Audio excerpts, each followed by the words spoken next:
ओम मध्यम चरित्र के विष्णु ऋषि महालक्ष्मी देवता उष्णिक छंद शाकंभरी शक्ति दुर्गा बीज वायु तत्व और यजुर्वेद स्वरूप हैं। श्री महालक्ष्मी की प्रसन्नता के लिए मध्यम चरित्र के पाठ में इसका विनियोग होता है। मैं कमल देवी कहती हैं, मैं कमल के आसन पर बैठी हुई प्रसन्न मुख वाली महिषासुरमर्दिनी भगवती महालक्ष्मी हूँ और मैं उनका भजन करती हूँ, जो अपने हाथों में अक्षमाला, फरसा, गदा, बाण, वज्र, पद्म, धनुष, कुंडिका, दंड, शक्ति, खड्ग, ढाल, शंख, घंटा, मधुपात्र, शूल, पाश और चक्र धारण करती हैं। ऋषि कहते हैं, पूर्व काल में देवताओं और असुरों में पूरे 100 वर्ष तक घोर संग्राम हुआ। उसमें असुरों का स्वामी महिषासुर था और देवताओं के नायक इंद्र थे। उस युद्ध में देवताओं की सेना महाबली असुरों से परास्त हो गई। संपूर्ण देवताओं को जीतकर महिषासुर इंद्र बन बैठा। तब पराजित देवता प्रजापति ब्रह्मा जी को आगे करके उस स्थान पर गए जहाँ भगवान शंकर और विष्णु विराजमान थे। देवताओं ने महिषासुर के पराक्रम तथा अपनी पराजय का यथावत वृत्तांत उन दोनों देवशरों से विस्तार पूर्वक कह सुनाया। वे बोले, भगवान, महिषासुर सूर्य, इंद्र, अग्नि, वायु, चंद्रमा, यम, वरुण तथा अन्य देवताओं के भी अधिकार छीनकर स्वयं ही सबका अधिष्ठाता बन बैठा है। उस दुरात्मा महिष ने समस्त देवताओं को स्वर्ग से निकाल दिया है। अब वे मनुष्यों की भांति पृथ्वी पर विचरते हैं। दैत्यों की ये सारी करतूत हमने आप लोगों से कह सुनाई। अब हम आपकी ही शरण में आए हैं, उसके वध का कोई उपाय सोचिए। इस प्रकार देवताओं के वचन सुनकर भगवान विष्णु और शिव ने दैत्यों पर बड़ा क्रोध किया। उनकी भौहें तन गईं और मुख टेढ़ा हो गया। तब अत्यंत कोप में भरे हुए चक्रपाणी श्री विष्णु के मुख से एक महान तेज प्रकट हुआ। इसी प्रकार ब्रह्मा, शंकर तथा इंद्र आदि अन्य देवताओं के शरीर से भी बड़ा भारी तेज निकला। ये सब मिलकर एक हो गया। महान तेज का वो पुंज जाज्वल्यमान पर्वत सा जान पड़ा। देवताओं ने देखा, वहाँ उनके शरीर से प्रकट हुए उस तेज की कहीं भी तुलना नहीं थी। उसकी ज्वालाएं संपूर्ण दिशाओं में व्याप्त हो रही थी। एकत्रित होने पर वह एक नारी के रूप में परिणित हो गया और अपने प्रकाश से तीनों लोकों में व्याप्त हुआ जान पड़ा। भगवान शंकर का जो तेज था, उससे उस देवी का मुख प्रकट हुआ। यमराज के तेज से उसके सिर में बाल निकल आए। श्री विष्णु भगवान के तेज से उसकी भुजाएं उत्पन्न हुईं। चंद्रमा के तेज से दोनों स्तनों का और इंद्र के तेज से मध्यम भाग का प्रादुर्भाव हुआ।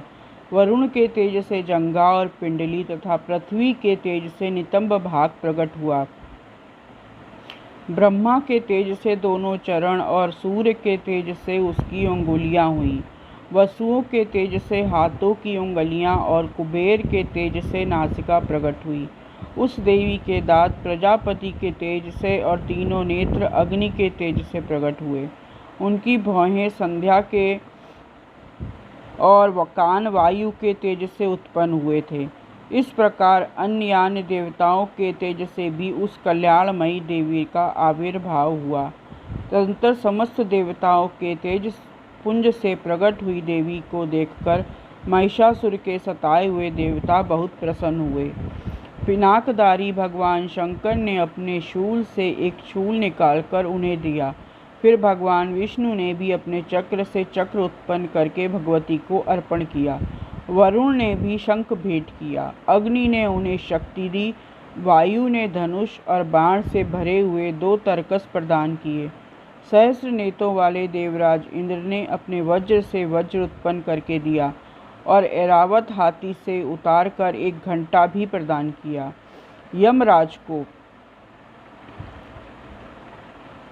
यमराज ने कालदंड से दंड, वरुण ने पाश, प्रजापतियों ने स्फटिक की माला, ब्रह्मा जी ने कमंडल भेंट किया। सूर्य ने उन्हें देवी के समस्त रोमकूपों में अपनी किरणों का तेज भर दिया। काल ने उन्हें चमकती हुई ढाल और तलवार दी। क्षीर समुद्र ने उज्ज्वल हार और कभी जीर्ण न होने वाले 2 दिव्य वस्त्र भेंट किए। साथ ही उन्होंने दिव्य चूड़ामणि, 2 कुंडल, कड़े, उज्ज्वल अर्धचंद्र, सब बाहुओं के लिए केयूर, दोनों चरणों के लिए निर्मल नूपुर, गले की सुंदर हंसुली और उंगलियों में पहनने के लिए रत्नों की बनी अंगूठियां भी दी। विश्वकर्मा ने उन्हें अत्यंत निर्मल फरसा भेंट किया। साथ ही अनेक प्रकार के अस्त्र और अभेद कवच दिए। इसके सिवा मस्तक और वक्ष स्थल पर धारण करने के लिए कभी ना कुम्हलाने वाले कमलों की मालाएं दी। जलनिधि ने उन्हें सुंदर कमल का फूल भेंट किया। हिमालय ने सवारी के लिए सिंह तथा भांति भांति के रत्न समर्पित किए। धन के अध्यक्ष कुबेर ने मधु से भरा पान पत्र दिया। संपूर्ण नागों के राजा शेष ने, जो इस पृथ्वी को धारण करते हैं, उन्हें बहुमूल्य मणियों से विभूषित नागहार भेंट दिया। इसी प्रकार अन्य देवताओं ने भी आभूषण और अस्त्र शस्त्र देकर देवी का सम्मान किया। उसके बाद उन्होंने बारंबार अट्टहास पूर्वक उच्च स्वर से गर्जना की। उनके भयंकर नाद से संपूर्ण आकाश गूंज उठा। देवी का वो अत्यंत उच्च स्वर से किया हुआ सिंहनाद कहीं समा न सका। आकाश उसके सामने लघु प्रतीत होने लगा। समुद्र उससे बड़े जोर की प्रतिध्वनि हुई, जिससे संपूर्ण विश्व में हलचल मच गई। समुद्र कांप उठे, पृथ्वी डोलने लगी, समस्त पर्वत हिलने लगे। उस समय देवताओं ने अत्यंत प्रसन्नता के साथ सिंह वाहिनी भवानी से कहा, देवी तुम्हारी जय हो। साथ ही महर्षियों ने भक्ति भाव से विनम्र होकर उनका स्तवन किया। संपूर्ण त्रिलोकी को क्षोभग्रस्त देख दैत्यगण अपनी समस्त सेना को कवच आदि से सजाकर हाथों में हथियार लेकर सहसा उठ खड़े हो गए। उस समय महिषासुर ने बड़े क्रोध में आकर कहा, ये क्या हो रहा है। फिर वो संपूर्ण असुरों से घिरकर उस सिंहनाद की ओर लक्ष्य करके दौड़ा और आगे पहुंचकर उसने देवी को देखा, जो अपनी प्रभा से तीनों लोकों को प्रकाशित कर रही थी।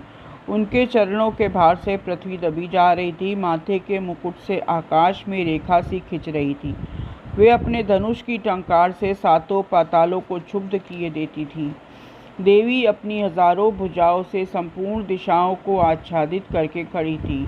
उसके बाद उनके साथ दैत्यों का युद्ध छिड़ गया। नाना प्रकार के अस्त्र शस्त्रों के प्रहार से संपूर्ण दिशाएं उद्भासित होने लगी। चिच्छुर नामक महान असुर महिषासुर का सेनानायक था। वो देवी के साथ युद्ध करने लगा। अन्य दैत्यों की चतुरंगणी सेना साथ लेकर चामर भी लड़ने लगा। 60,000 रथियों के साथ आकर उदग्र नामक महादैत्य ने लोहा लिया। 1 करोड़ रथियों को साथ लेकर महाहनु नामक दैत्य युद्ध करने लगा, जिसके रोएं तलवार के समान तीखे थे। वह असिलोमा नामक महादैत्य 5 करोड़ रथी सैनिकों सहित युद्ध में आ डटा। 60 लाख रथियों से घिरा हुआ बाष्कल नामक दैत्य भी उस युद्ध भूमि में लड़ने लगा। परिवारित नामक राक्षस हाथी सवार और घुड़सवारों के अनेक दलों तथा 1 करोड़ रथियों की सेना लेकर युद्ध करने लगा। बिडाल नामक दैत्य 5 अरब रथियों से घिरकर लोहा लेने लगा। इनके अतिरिक्त और भी हजारों महादैत्य रथ, हाथी और घोड़ों की सेना साथ लेकर वहां देवी के साथ युद्ध करने लगे। सो महिषासुर उस रणभूमि में कोटि कोटि सहस्ररथ, हाथी और घोड़ों की सेना से घिरा हुआ खड़ा था। वे दैत्य देवी के साथ तोमर, भिंदीपाल, शक्ति, मूसल, खड्ग, परशु और पट्टिश आदि अस्त्र शस्त्रों का प्रहार करते हुए युद्ध कर रहे थे। कुछ दैत्यों ने उन पर शक्ति का प्रहार किया, कुछ लोगों ने पाश फेंके, कुछ दूसरे दैत्यों ने खड्ग प्रहार करके देवी को मार डालने का उद्योग किया। देवी ने भी अत्यंत क्रोध में भरकर खेल खेल में ही अपने अस्त्र शस्त्रों की वर्षा करके दैत्यों के वे समस्त अस्त्र शस्त्र काट डाले। उनके मुख पर परिश्रम या थकावट का रंच मात्र भी चिन्ह नहीं था। देवता और ऋषि उनकी स्तुति करते थे। वे भगवती परमेश्वरी दैत्यों के शरीरों पर अस्त्र शस्त्र की वर्षा करती रहीं। देवी का वाहन सिंह भी क्रोध में भरकर गर्दन के बालों को हिलाता हुआ असुरों की सेना में इस प्रकार विचरने लगा। मानो वनों में दावानल फैल रहा हो। रणभूमि में दैत्यों के साथ युद्ध करती हुई अंबिका देवी ने जितने निश्वास छोड़े, वे उसी वक्त तत्काल सैकड़ों हजारों गढ़ों के रूप में प्रकट हो गए और परशु, भिंदीपाल, खड्ग तथा पट्टिश आदि अस्त्रों द्वारा असुरों का सामना करने लगे। देवी की शक्ति से बढ़े हुए वे गण असुरों का नाश करते हुए नगाड़ा और शंख आदि बाजे बजाने लगे। उस संग्राम महोत्सव में कितने ही गण मृदंग बजा रहे थे। तदंतर देवी ने त्रिशूल से, गदा से, शक्ति की वर्षा से, खड्ग आदि से सैकड़ों महादैत्यों का संहार कर डाला। कितनों को घंटे के भयंकर नाद से मूर्छित कर मार गिराया। बहुतेरे दैत्यों को पाश बांधकर धरती पर घसीटा। कितने ही दैत्य उनकी तीखी तलवार की मार से दो दो टुकड़े हो गए। कितने ही गदा की चोट से घायल हो धरती पर सो गए। कितने ही मूसल की मार से अत्यंत आहत होकर रक्त वमन करने लगे। कुछ दैत्य शूल से छाती फट जाने के कारण पृथ्वी पर ढेर हो गए। उस रणांगण में बाण समूहों की वृष्टि से कितने ही असुरों की कमर टूट गई। उस रणांगण में बाण समूहों की वृष्टि से कितने ही असुरों की कमर टूट गई। बाज की तरह झपटने वाले देवी पीड़क दैत्यगण अपने प्राणों से हाथ धोने लगे। किन्हीं की बाहें छिन्न भिन्न हो गईं, कितनों की गर्दनें कट गईं। कितने ही दैत्यों के मस्तक कट कट कर गिरने लगे। कुछ लोगों के शरीर मध्य भाग में ही विदीर्ण हो गए। कितने ही महादैत्य जांघें कट जाने से पृथ्वी पर गिर पड़े। कितनों को ही देवी ने एक बाह, एक पैर और एक नेत्र वाले करके दो टुकड़ों में चीर डाला। कितने ही दैत्य मस्तक कट जाने पर भी गिरकर उठ जाते और केवल धड़ के रूप में ही अच्छे अच्छे हथियार हाथ में ले देवी के साथ युद्ध करने लगते। दूसरे कबंध युद्ध के बाजों की लय पर नाचते थे। कितने ही बिना सिर के धड़ हाथों में खड्ग, शक्ति और रिष्टि लिए दौड़ते थे तथा दूसरे महादैत्य ठहरो ठहरो ये कहते हुए देवी को युद्ध के लिए ललकारते थे।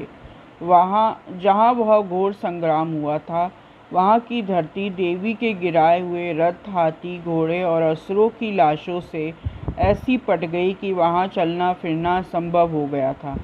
दैत्यों की सेना में हाथी, घोड़े और असुरों के शरीर से इतनी बड़ी मात्रा में रक्तपात हुआ कि थोड़ी ही देर में वहाँ खून की बड़ी बड़ी नदियाँ बहने लगी। जगदम्बा ने असुरों की विशाल सेना को क्षण भर में नष्ट कर दिया।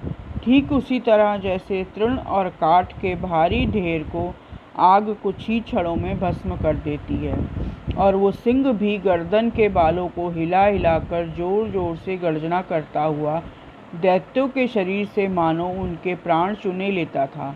वहाँ देवी के गणों ने भी उन महादैत्यों के साथ ऐसा युद्ध किया जिससे आकाश में खड़े हुए देवतागण उन पर बहुत संतुष्ट हुए और फूल बरसाए। श्री मार्कंडेय पुराण में सावर्णिक मन्वंतर की कथा के अंतर्गत देवी महात्म्य में महिषासुर सेना की वध का नामक दूसरा अध्याय पूर्ण हुआ। जय श्री जगदम्बा माता की।